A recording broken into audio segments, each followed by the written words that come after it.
지난주에 우리는 마지막 시대에 일어날 하나님의 두 증인의 복음 사역, 그들의 죽음, 부활, 승천을 살펴보았습니다. 이 두 증인은 교회를 상징한다고 말씀드렸습니다. 교회가 걸어가는 길은 주님이 걸어가셨던 길과 똑같습니다. 험한 세상에서, 어둠의 세상에서 빛의 복음을 전했기 때문에 핍박을 받습니다. 죽임까지 당합니다. 그러나 부활하고 승천하는 하늘의 영광을 맛보게 될 것입니다. 마지막 때에 어둠의 세력의 공격이 강하면 강할수록 교회를 붙드시는 주님의 사랑도 강해집니다. 그러므로 주님의 그 붙드시는 사랑을 확신하는 교회는 어떠한 시련 가운데서도 흔들리지 않습니다. 우리 안에 계신 이가 세상에 있는 자보다 크심을 우리는 믿기 때문입니다. 15절 읽으시겠습니다. 시작. 일곱째 천사가 나팔을 불매 하늘에 큰 음성들이 나서 이르되 세상 나라가 우리 주와 그의 그리스도의 나라가 되어 그가 세세토록 왕노릇 하시리로다 하니, 드디어 마지막 일곱째 나팔이 울립니다. 사실 일곱째 나팔 소리는 앞으로 벌어질 일곱 대접의 심판을 시작을 의미하죠. 지금까지 이 땅에 쏟아졌던 일곱 인의 재앙보다, 또 일곱 나팔의 심판보다 더 무서운 심판들이 이 땅에 쏟아지게 될 것입니다. 그런데 일곱째 나팔이 울려 퍼지고 나서 바로 재앙이 쏟아지는 것이 아니라 쉼표가 한번 찍힙니다. 오늘의 본문은 쉼표가 찍히면서 하나님께서 하늘의 음성과 환상을, 그 막간을 이용해서 요한에게 보여주십니다. 하늘의 큰 음성들이라 함은 천군 천사들의 음성을 말합니다. 이 천군 천사들의 음성이 영원한 하나님의 나라가 임할 것을 선포합니다. 음성이 들리면서 사도 요한의 눈앞에서 환상이 열립니다. 24장로가 엎드려 경배하는 모습과 모든 악한 세력을 주님이 이기시는 모습과 성도들에게 상 주시는 모습과 하늘의 성전이 열리는 엄청난 환상을 보게 됩니다. 이것들은 장차 완성될 미래를 미리 끌어당겨서 보여주는 것입니다. 사실 우리가 결말을 알고 보는 영화가 재미가 없잖아요. 그런데 왜 재미없게 앞에 미래를 끌어당겨서 그 당시 성도들에게 보여주실까요? 한참 경기가 진행 중인데 결과를 미리 보여줍니다. 이것은 우리가 생각하기에는 재미가 없는 거지만 실제로 그 경기가 너무 힘들어서 포기하고 싶을 것 같이 코너에 몰려있던 팀에게는 그 경기의 결과가 의외의 역전승이다, 자신들이 승리할 것이다 라는 걸 확신하게 되면 엄청난 용기와 격려가 되지 않겠습니까? 지금 교회는 강한 로마 제국의 압박 앞에 풍전등화합니다. 언제 망할지 모릅니다. 그런데 그 교회가 승리하는 것으로 결론이 난다. 이 환상을 지금 요한은 보고 있는 것입니다. 그러니까 오늘 읽을 본문은 앞으로 계시록 끝까지의 전개될 내용을 한꺼번에 미리 압축해서 미리 보여주는 것과 같습니다. 핍박받으면서 신앙을 지키고 있는 초대교회 성도들에게 있어서 얼마나 중요한 메시지입니까? 세상 권세의 무서운 칼날을 지금은 온몸으로 받아내고 있지만 최후 승리는 우리의 것이다. 이 사실을 하나님께서는 사도 요한을 통해서 초대교회에게 각인시켜 주셨던 것입니다.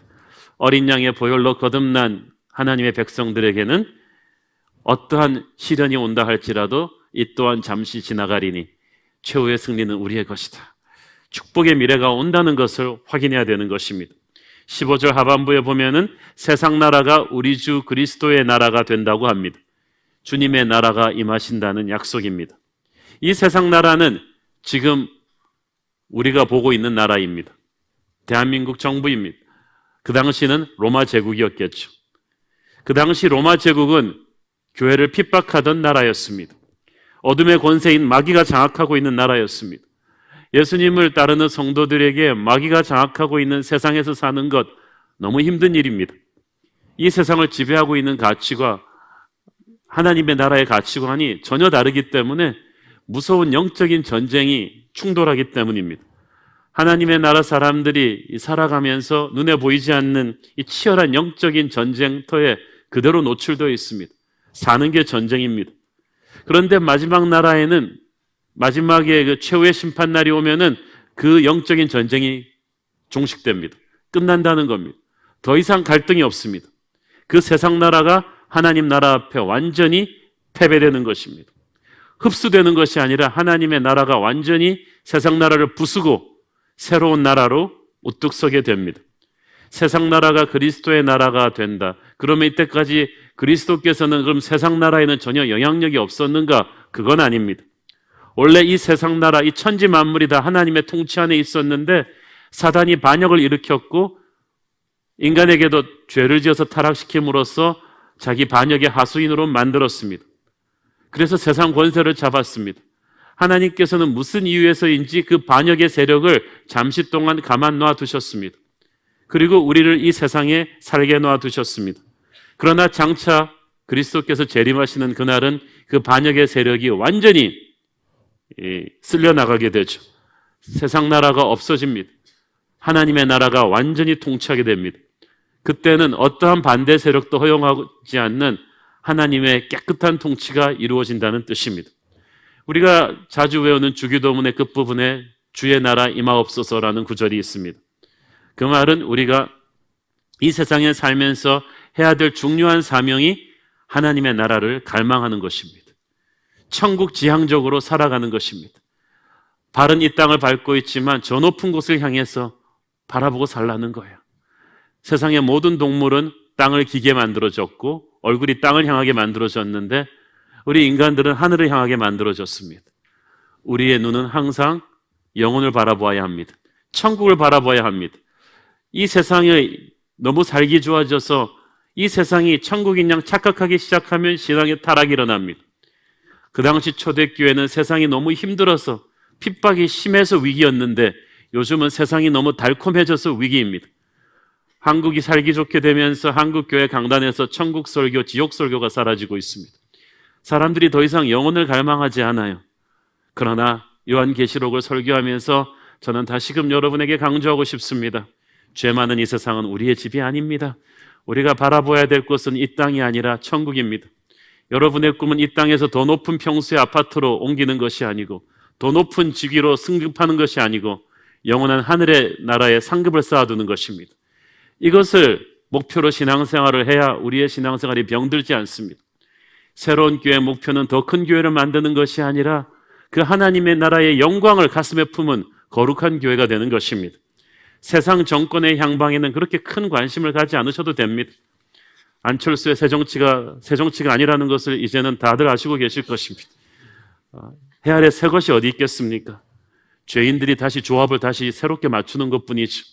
우리는 하나님의 나라에 대한 갈망이 있어야만 합니다. 그가 세세토록 왕노릇 하시로다. 그가 왕노릇 하신다는 대목을 주목하십시오. 하나님의 나라는 좋은 것이 있어서 하나님의 나라가 아니라 주님이 다스리시기 때문에 하나님의 나라예요. 그래서 좋은 거예요. 아무리 좋은 나라도 나쁜 지도자가 들어서면요 순식간에 나라 망쳐놓습니다. 그러나 하나님의 나라는 주님이 다스리십니다. 우리가 이 땅에 살면서도 주님의 다스리심을 받습니다. 우리가 말씀을 통해서 기도를 통해서 주님의 음성을 듣고 주님의 인도하심을 따라갈 때 우리는 주님의 통치를 받는 거예요. 다스림을 받는 것입니다. 그러나 우리가 세상 속에 살기 때문에 마귀가 우리가 주님의 다스림을 잘 받지 못하도록 방해 전파를 많이 쏴요. 보이스피싱을 많이 합니다. 막 가짜 문자를 많이 보내요. 하나님의 뜻인 것처럼 우리가 착각하게 만듭니다. 우리가 그래서 넘어지고 실수하고 주님의 다스림 밖으로 많이 벗어나죠. 그때마다 영적인 패배와 고통을 맛봅니다. 그러나 하나님께서는 우리를 붙들고 가십니다. 세상 나라가 완전히 심판받고 무너진 뒤에는 사탄의 보이스피싱이 확 사라집니다. 방해 전파가 없어지는 거예요. 어떠한 사탄의 방해도 없이 깨끗하고 완전한 주님의 다스림 밑에 우리가 들어가게 되는 때가 마지막 주님의 나라가 임하는 때입니다. 그때는 온 천하 만물이 복을 받습니다. 사막에 샘이 넘쳐 흐르게 되며 사자굴에 어린 양이 뛰노는 그런 축복의 나라가 됩니다. 하나님의 통치가 완전하기 때문입니다. 방해 세력이 없어지기 때문입니다. 인간의 나라는 정권의 한정기간이 있는데 하나님의 나라는 영원합니다. 그가 세세토록 다스리실 것입니다. 영원토록 최고의 리더이신 하나님이 다스리시기 때문에 그 나라를 우리는 갈망해야 되는 거예요. 16절에는 24장로의 예배가 나옵니다. 16절 읽습니다. 시작.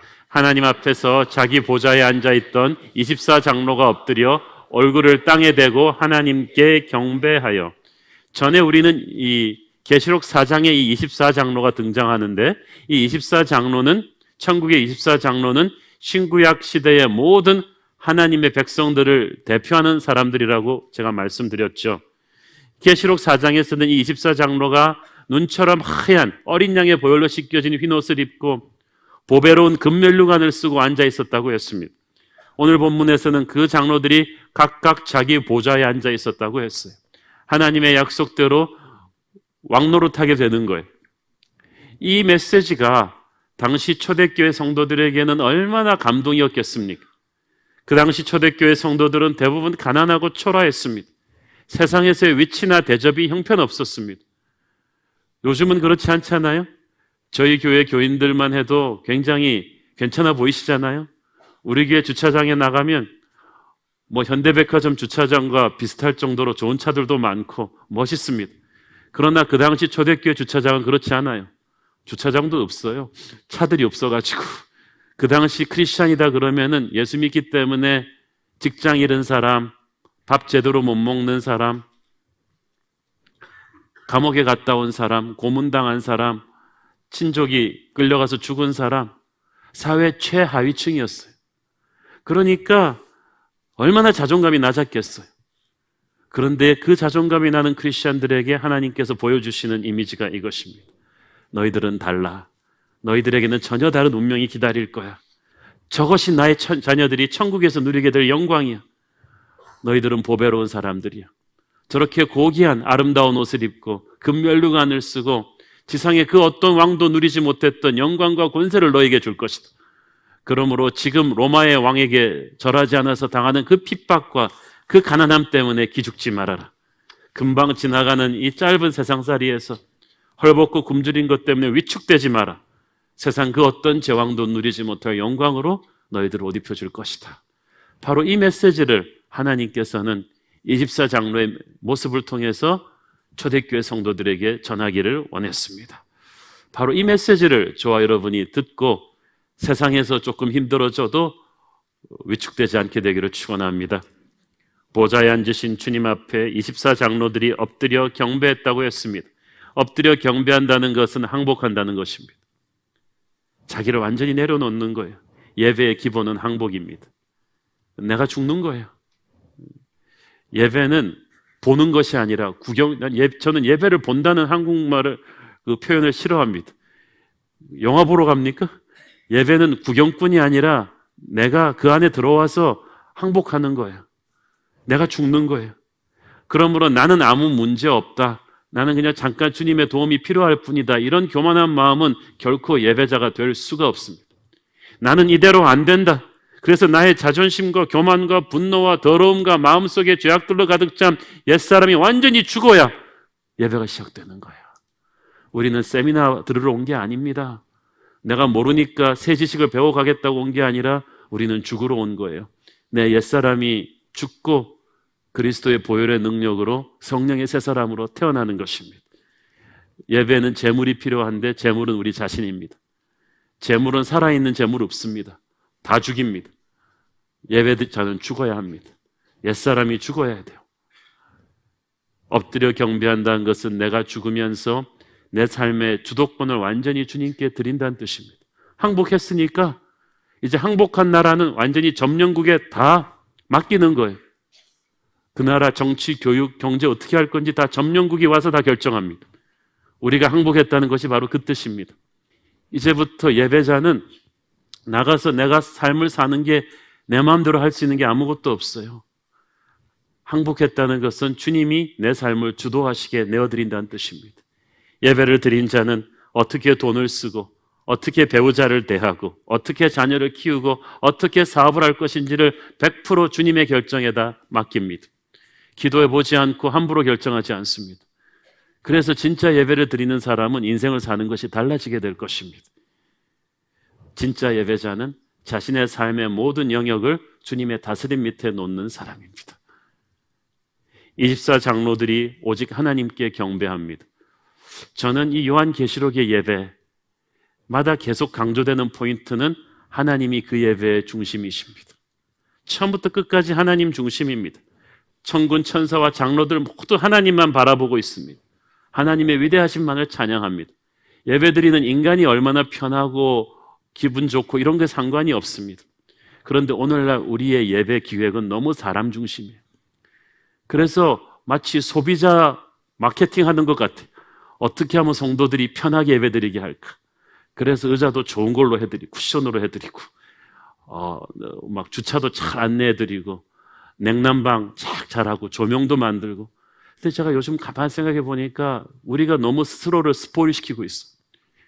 예배 받으시는 하나님의 필요가 아니라 너무 예배 드리는 우리의 입장에서 생각을 해요. 여러분도 많이 그렇게 생각하고 계신 것 같아요.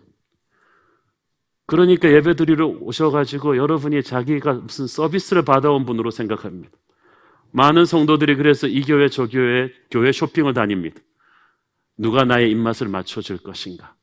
설교는 내가 들을 만한가? 주일학교 교육은 잘 돼 있나? 서비스는 잘해주나? 여러분 그렇게 생각하시면 큰일 납니다. 그렇게 생각하면 영성이 망가집니다. 예배의 주객이 전도되어 있는 거예요. 예배는 나를 위해 드리는 게 아니라 주님께 드리는 거거든요. 나는 불편해도 괜찮아요. 한국교회가 제일 은혜롭던 때는 차가운 마룻바닥에 꿇어앉아서 기도하던 그때입니다. 냉난방이 되고 쿠션이 편해지고 주차 서비스를 하면서 한국교회가 망가지기 시작하고 있어요. 제가 가끔씩 얘기를 듣기에 막 저렇게 추운 데서 주차 봉사하시는 분들한테 반말하시고 욕하시고 그러는 분들이 있다고 들었어요. 저는 그런 분들이 예배하러 온 성도들이라는 걸 믿을 수가 없어요. 주차 봉사하시는 분도 그 행위를 통해 하나님께 예배하고 있는데 주일학교 하는 교사들한테 반말하시고 안내하는 분들한테 함부로 하시고 여러분이 예배자입니까? 아니면 남대문 시장에 물건 사러 오신 분들입니까? 전 여러분 중에 그런 마음으로 예배하러 오는 분들이 없기를 바랍니다. 우리는 하나님께 우리를 드리러 온 것입니다. 우리가 조금 춥고 비좁고 부족한데 무슨 상관이 있겠습니까? 우리를 위해 십자가에 돌아가신 그분을 예배하러 왔는데 천국의 예배는 100% 예배 받으시는 하나님께 초점이 맞춰져 있어요. 예배는 하나님께 몰입하는 것입니다. 예배는 하나님을 끌어당겨서 내 수준으로 맞추는 게 아닙니다. 예배는 하나님을 내 비서로 부리는 게 아닙니다. 예배는 하나님 앞에 내가 무릎 꿇는 것입니다. 항복하는 거예요. 죽는 거예요. 세상과 나는 간 곳이 없어지고 오직 구속한 주만 보이는 것입니다. 근데 우리는 자꾸 우리 수준으로 하나님을 끌어내려서 예배드리려 하니까 문제. 촘촘한 큐시트에 하나님을 끌어맞추려고 합니다. 은혜를 기획할 수가 있습니까? 그건 아닙니다. 저는 오늘 여러분이 생각하지 못한 은혜를 기대하기를 바랍니다. 예배는 하나님의 존전으로 우리를 끌어당겨 가는 거야. 우리가 조금 불편하고 힘들어도 말씀드렸죠.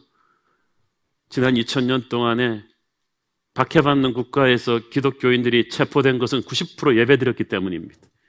예배드리러 모이지 않았으면 체포되지 않았습니다. 북한의 지하교회, 중국의 지하교인들이 발각돼서 순교당하는 건 100% 예배드렸기 때문입니다. 그들에게 있어서 예배는 환상이 아닙니다. 교회 쇼핑이 아닙니다. 목숨을 거는 헌신이었어요. 나를 사랑하사 자기의 몸을 버리신 우리 주 앞에 자기를 죽이는, 자기를 바치는 제물이었어요. 그런데 오늘날 교회에서 그게 사라졌단 말이에요. 우리한테 예배는 이벤트가 되어버렸어요. 교회끼리 누가 설교 잘하나 비교하고요. 어느 교회가 시설이 좋나? 그러면 쇼핑을 가시지 왜 예배를 오셨습니까? 우리 교회 그렇게 편하지 않아요. 우리 교회 건물 없잖아요. 그러나 그 가운데서도 하나님의 영광을 우리는 구하는 것입니다. 사랑하는 여러분, 여러분의 예배의 초점이 분명히 맞추기를 바랍니다. 이 예배 가운데 우리는 무엇을 느껴야 합니까? 전능하신 하나님의 다스리심이 있습니다. 17절 읽겠습니다. 시작. 이르되 감사하옵나니 옛적에도 계셨고 지금도 계신 주 하나님 곧 전능하신 이여 친히 큰 권능을 잡으시고 왕노릇 하시도다. 신약성경에 전능자라는 말이 10번 나오는데 9번이 요한계시록이에요. 왜냐하면 이 요한계시록을 듣고 있는 초대교회 성도들에게 있어서 하나님이 전능하신 분이라는 것을 아는 것이 너무나 중요했어요. 왜냐하면 그들 눈앞에 보이는 전능자는 로마 황제거든요. 로마 황제 말 한마디면 안 되는 게 없는데 하나님은 안 보이신단 말이에요. 그래서 로마 황제를 그 당시는 신이라고 섬기고 있었는데 그럴만 했어요. 옷 입은 것도 신 같고요, 위용도 신 같고 가진 것도 신 같은데 하나님은 안 보여요. 그 로마 황제한테 핍박당하면서 성도들은 하나님의 사랑은 믿겠는데 하나님은 과연 로마 황제보다 센가? 하나님은 우리를 사랑하긴 하는데 능력은 안 되는 거 아닌가? 교회는 로마 제국에게 망하는 거 아닌가? 하나님의 나라가 로마를 이길 수 있을까? 이 생각으로 꽉 차 있었어요. 그래서 초대교회 성도들에게 하나님은 전능자라는 것을 인식하는 게 너무나 중요했다는 거예요. 여러분을 누르고 있는 환경이 힘들면 힘들수록 여러분은 주님의 능력을 의심하고 있지 않습니까? 오늘 여러분은 하나님이 전능자임을 믿기를 바랍니다. 하나님의 능력이 있다는 걸 믿기를 바랍니다. 하나님이 전능하시고 하나님이 여러분을 사랑하시는데도 그런 고난을 허락하셨다면 무슨 뜻이 있지 않겠습니까? 전능하신 하나님이 친히 큰 권능을 잡으시고 왕노릇 하실 것이다. 그러면 지금은 미래의 왕노릇 하실 거라면 지금은 왕이 아니시란 말입니까? 그런 것이 아닙니다. 지금은 하나님 나라의 영광이 100% 밖으로 드러나지 않았을 뿐이에요. 하나님이 의도적으로 그 영광을 100% 표출시키지 않고 계세요. 하나님의 나라는 밭에 뿌려진 겨자씨와도 같다고 했죠. 겨자씨가 분명히 흙 속에서 자라고 있지만 당장 보이지는 않아요. 때가 되면 흙을 박차고 솟아나겠죠. 하나님께서도 일정 기간 동안에 하나님의 나라를 조용히 확장시키고 계시는데 인간의 육의 눈으로는 지금 볼 수가 없어요. 그러나 때가 되면 하나님의 나라가 영의 눈과 육의 눈에 다 보이게끔 그 영광을 드러낼 것입니다. 그 권능을 100% 드러내시면서 한시적으로 세상을 장악했던 마귀가 처참하게 무너지게 될 것입니다. 그때에는 주님 한 분만이 왕으로 다스리실 텐데 그때 두 가지가 분명해집니다. 심판과 상급이 깨끗하게 분명해집니다. 18절 읽겠습니다. 시작. 이방들이 분노하며 주의 진노가 내려 죽은 자를 심판하시며 종선지자들과 성도들과 또 작은 자든지 큰 자든지 주의 이름을 경외하는 자들에게 상 주시며 또 땅을 망하게 하는 자들을 멸망시키실 때로소이다 하더라. 그땐 이방들이 분노합니다. 이방들은 어둠의 권세의 추종자들을 의미하죠. 그들이 이제 마지막을 느끼면서 발악을 하게 됩니다. 근데 주의 진노가 내려 죽은 자를 심판하신다. 여기서 말하는 죽은 자는 모든 죽은 자를 말하는 것이 아닙니다. 육체적으로 죽은 자들 가운데서도 영이 죽은 사람들, 하나님을 거부하고 죽은 불신자들을 가리킵니다. 그들이 최후 심판날에 심판받기 위해서 부활된다는 거예요. 특히 땅을 멸망케 하는 자들을, 망하게 하는 자들을 멸망시키신다. 누가 땅을 망하게 하는 자들입니까? 이 땅에 죄악의 씨를 뿌렸던 사단과 그 하수인들이 전부 다 하나님의 심판을 받고 영원한 유황불에 던져지게 될 것입니다. 불신자들에게 내리는 심판은 벌 주기 위한 것이지만 하나님의 백성들이 심판대 앞에 설 때 그것은 시상대예요. 심판대가 졸지에 시상대로 변해버립니다. 하나님께서 먼저 종선지자들에게 상을 주신다고 하셨습니다. 하나님의 말씀을 어떤 핍박 속에서도 전했기 때문에 그 말씀을 통해 하나님의 나라가 확장하게 한 종들을 하나님이 잊지 않고 축복하십니다. 저는 우리 교회에서 다음 세대를 깨우는 말씀의 메신저들, 많은 주의 종들이 나오기를 기도하고 있습니다. 하나님이 분명히 기억하시고 상 주신다고 하셨어요. 그리고 성도들, 어린 양의 피로 거듭난 사람들을 상 주시는데 작은 자든지 큰 자든지 다 주의 이름을 경외하는 성도들을 상 주신다고 했습니다. 이게 얼마나 멋있는지 모르겠어요. 사실 누가 작냐 크냐 하는 건 우리 인간끼리 말한 거예요. 그런데 우리 세상적인 방법으로 교회에서도 서로 너무 평가 많이 하잖아요. 저 교회는 큰 교회, 작은 교회, 큰 종, 작은 종, 큰 사역, 작은 사역. 하나님한테는 상관없습니다. 모든 사람이 상관없이 신실하게 그 자리에서 하나님의 길을 간 하나님의 백성들을 하나님이 다 상 주실 거예요. 서울에서 수천 수만 명의 교회를 한 사람이나 낙도에서 평생 몇 명 안 되는 교인들을 놓고라도 성실하게 목회한 주의 종들을 하나님이 다 귀하게 상 주시는 그때가 온다는 것입니다. 그러므로 그 풍성한 하늘의 상을 기대하는 사람은 세상이 주는 보잘것없는 상들에 군침을 흘리지 않습니다. 여러분은 영원한 그 천국의 상을 기대하십시오. 자, 오늘 19절, 오늘의 그 핵심 테마입니다. 19절 읽겠습니다. 시작. 이에 하늘에 있는 하나님의 성전이 열리니 성전 안에 하나님의 언약궤가 보이며 또 번개와 음성들과 우레와 지진과 큰 우박이 있더라. 요한계시록에는요, 하늘이 열린다는 표현이 아주 자주 나옵니다. 저는 이 말이 너무 좋습니다. 여러분, 예배 중에, 기도 중에 하늘이 열리는 체험을 해보셨습니까? 이거는 진짜 뭐 여러분 눈앞에서 UFO가 쫙 우주의 별이 나오면서 막 그 웜홀이 뚫리면서 UFO가 나타나고 그러는 거 아닙니다.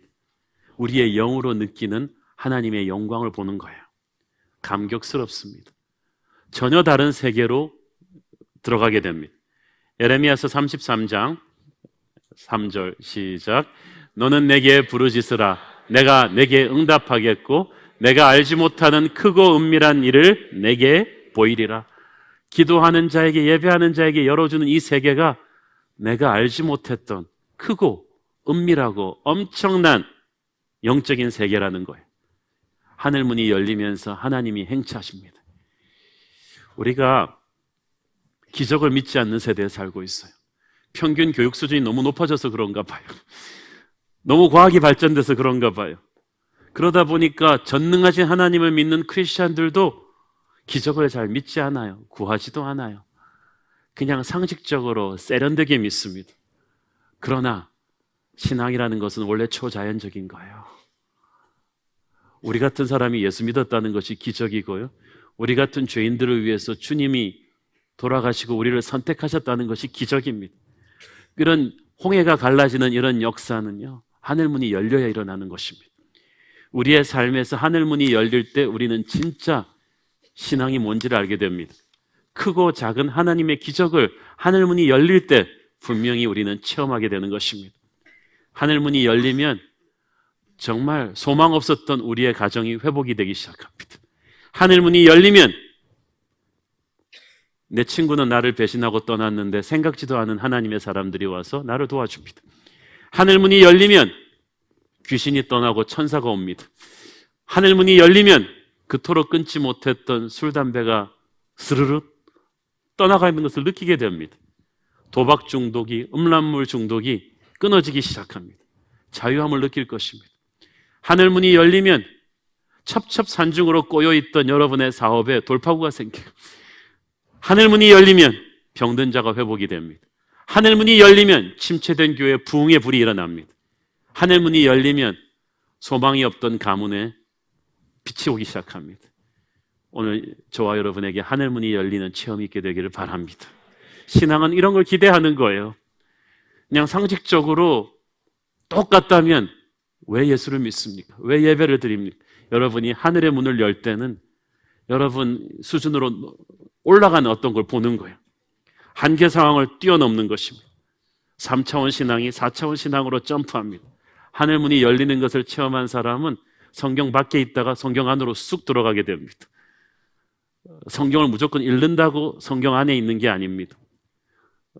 성경 속으로 들어와야 돼요. 전에는 성경을 볼 때 우리가 구경꾼 같이 읽었어요. 여호수아 좋겠다, 아브라함 좋겠다, 복 받아서, 요셉 좋겠다, 비전의 사람이어서. 그런데 하늘문이 열리면서 말씀 속으로 들어간 사람은 자기가 여호수아의 복을 받고 있는 걸 누리게 됩니다. 여호수아의 승리가 내 삶에서 재현되는 거예요. 내 삶에서 여리고성이 무너지는 체험을 하게 됩니다. 여호수아의 하나님이 나의 하나님이 됩니다. 내가 요셉이 되어버렸어요. 내가 사도 바울이 되는 거예요. 하늘문이 열리면 내가 성경의 구경꾼이 아니라 주인공이 됩니다. 하늘문이 열리면 기적이 내 삶에 들어옵니다. 하늘문이 열리면 당장 눈에 보이는 건 풀린 거 아무것도 없지만 든든한 마음이 생깁니다. 크고 강하신 분의 팔이 나를 감싸고 있는 것을 느낍니다. 하늘문이 열리면 예배 중에 전율이 일어납니다. 눈물이 흐르기 시작합니다. 이유를 알 수가 없습니다. 저는 하늘문이 열리는 그런 예배의 강렬한 체험이 저와 여러분에게 있기를 바랍니다. 19절을 보니까 요한은 하늘문이 열리는 정도가 아니라 하늘문 안에 있는 하나님의 성전을 봤어요. 그죠? 하늘에 있는 하나님의 성전이 열렸습니다. 하늘문이 열리고 천국을 보여주는 것도 영광스러운데 천국 안에서 하나님의 성전을 열어줍니다. 하나님의 성전을 열어주는 것도 영광스러운데 그 안에 언약궤를 봤어요. 언약궤는요, 구약 성경에 보면은 성전에서도 Holy of the Holies, 가장 깊은 지성소 안에, 대제사장도 1년에 한두 번밖에 못 들어보는 그 지성소 안에 있는 거예요. 그러니까 하나님께서 어디까지 보여주시냐면 가장 깊은, 말하자면 청와대 가장 내부 깊숙한 곳까지 보여준 거예요. 하나님께서는 우리를 천국 바깥에 구경꾼으로 세워두신 것이 아니라 하늘의 성전의 지성소 안에 언약궤까지 데리고 들어가십니다. 자, 이 언약궤를 보여줬다는 말이 이게 굉장히 중요한 말이에요.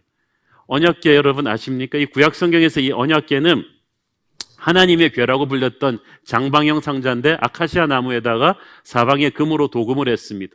위에는 천사의 날개, 그룹을 상징하는 날개가 서로를 보게 만들었고, 이렇게 막대기를 깨서 운반을 하는데 언약궤는 절대 땅을 터치하게 하면 안 됩니다.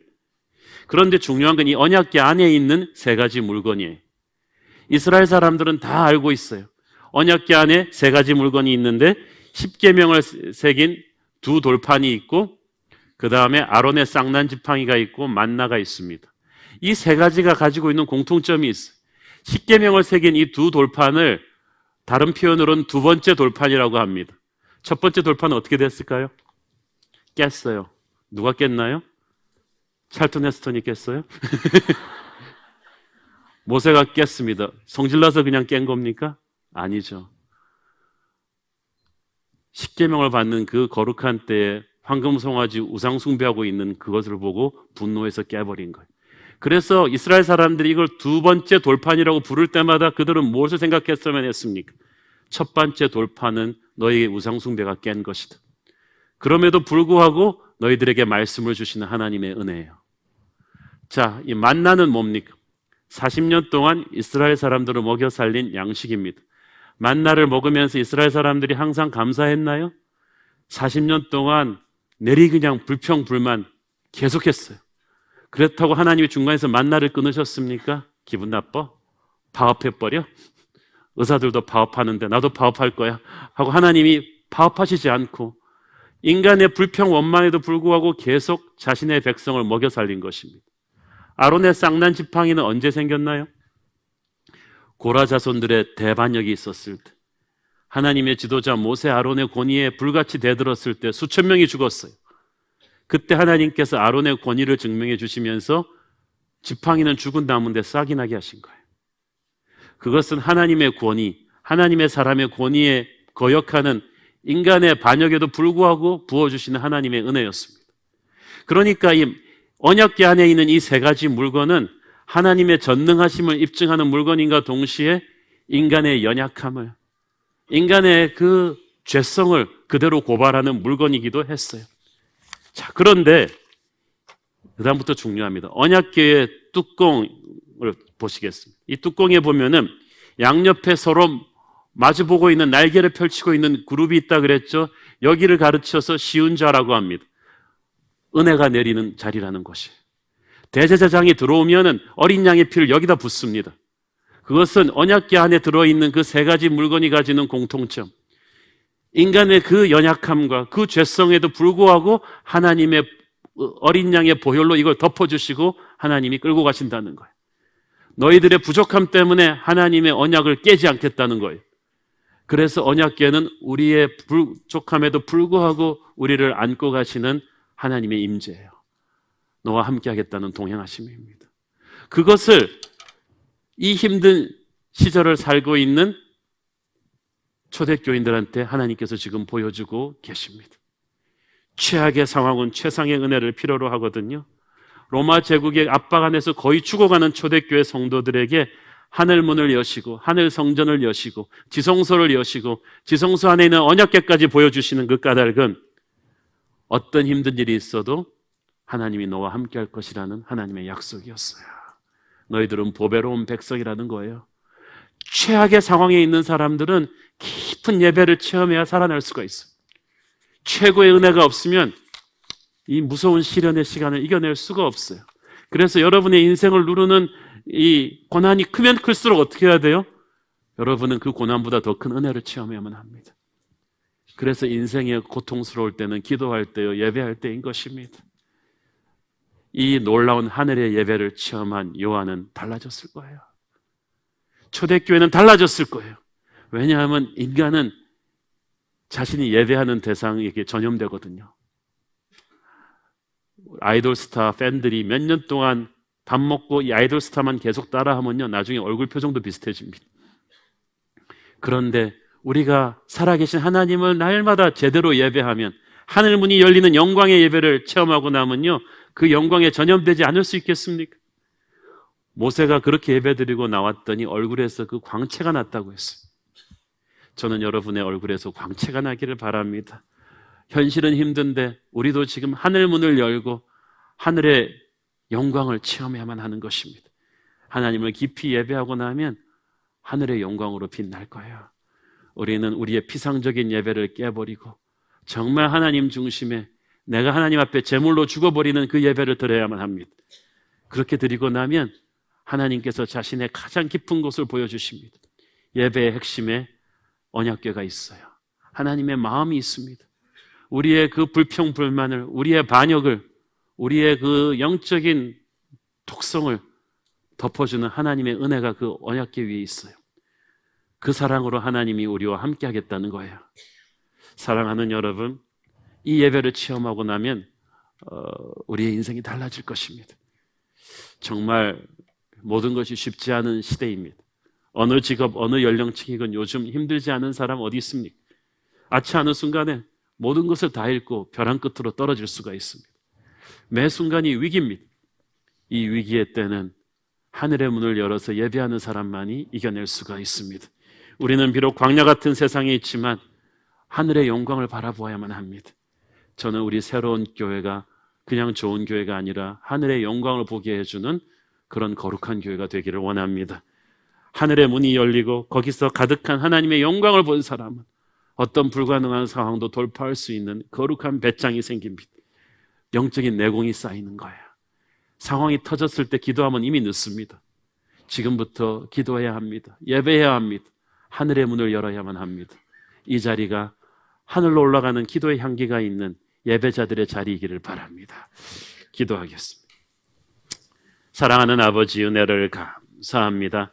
마지막 시대를 앞두고 수많은 재앙과 시련들 속에서 초대교회는 하늘의 영광을 보았습니다. 보배로운 하늘의 성전 안에 있는 지성소 안의 언약궤를 보았습니다. 우리에게도 하나님의 마음을 보여주옵소서. 보배로운 주님의 언약궤를 보고 다시 일어나 세상을 이기게 하여 주옵소서. 하늘의 문을 여시고 이곳에서 드리는 예배를 받으소서. 예수님의 이름으로 기도했습니다. 아멘.